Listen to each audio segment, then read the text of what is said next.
What is your childhood mystery that you finally solved years later? I met my wife in college, and when we were dating, she often mentioned that when she was a kid, she had a play doctor's kit that was stolen from her house.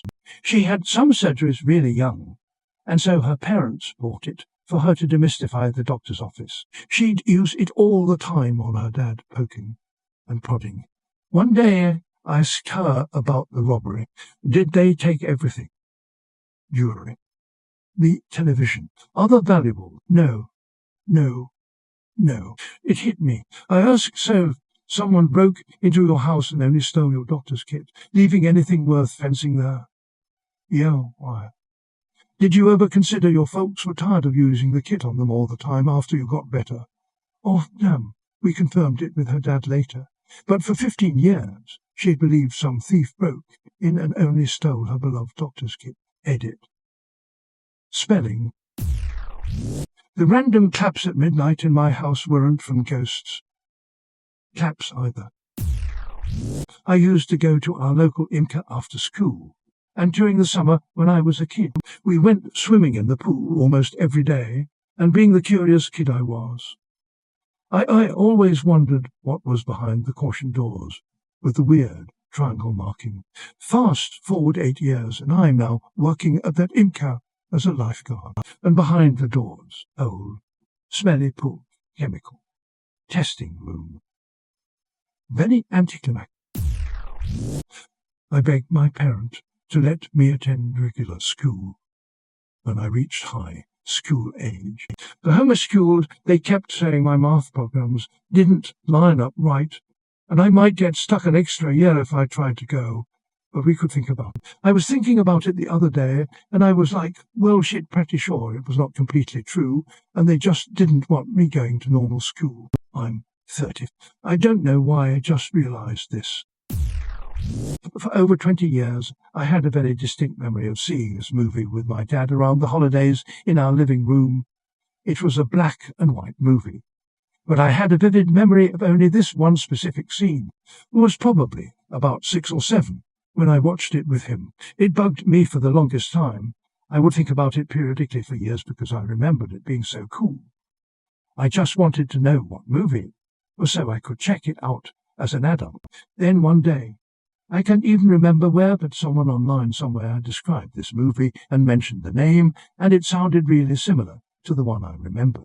I looked it up on YouTube, and it turns out the movie was Babes in Toyland's / March of the Wooden Soldiers. The scene I remembered so vividly was all of the soldiers marching out of the toy shop. Figuring this out was literally one of the most satisfying things I've ever felt in my life. Who eat all the cherries in the cherry cake? I was blamed for this for years after someone picked out all of the cherries and ate them during a family Christmas party. 8 years later, my little sister confessed to me that it had been her. When I was 10, my good father gave me $20 as a Christmas gift. At the end of the dinner, the money had disappeared. For years, my parents blamed me for being irresponsible with my money.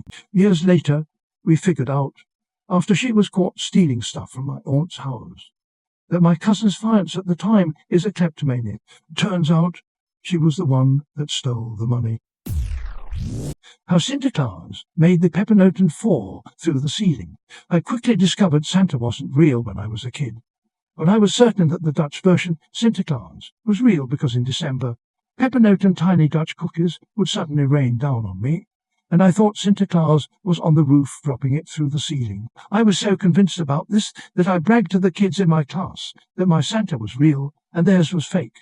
But the Dutch Santa only visits Dutch kids in America. Apparently my mum would carry handfuls of peppernoten in her pockets, and when I wasn't expecting it, she would throw it up in the air above me. I don't know how I didn't realize what was going on at the time. The first year I was in on the secret, and I watched my mum throw peppernoten on my brother. It seemed so obvious. When I was really young, me and my siblings would play in my grandparents' yard. My grandfather would tell us to stay away from the skunk hole at the edge of the yard. We lived in South Texas, so there wasn't something out of the ordinary, and we just avoided it like any other animal home. Years later dawned on me, it was actually the septic tank excess. I wasn't a kid anymore. But some years back, when my mum was terminally ill, my family was receiving food-based gifts from a lot of our friends. Prepped dinners, baked snacks, a restaurant gift card or two. The usual support friends extend when people they care about are going through tough time. For a long time, I remember Dad asking me if I tried any pastries we'd gotten from some family friends. We'll call them the Nelsons. I let him know they were a little dry, but very tasty. And he chuckled. It stuck with me because it was an odd question and reaction. It wasn't until a couple years later, spacing out driving home, that I remembered Dad's bizarre reaction and the fact that the Nelsons had suggested easing some of Mum's pain with marijuana, which they grew at home around the same period. I'd eaten pot cooking. I feel like an idiot for not realizing it. And I don't remember anything that happened after I ate the pastry.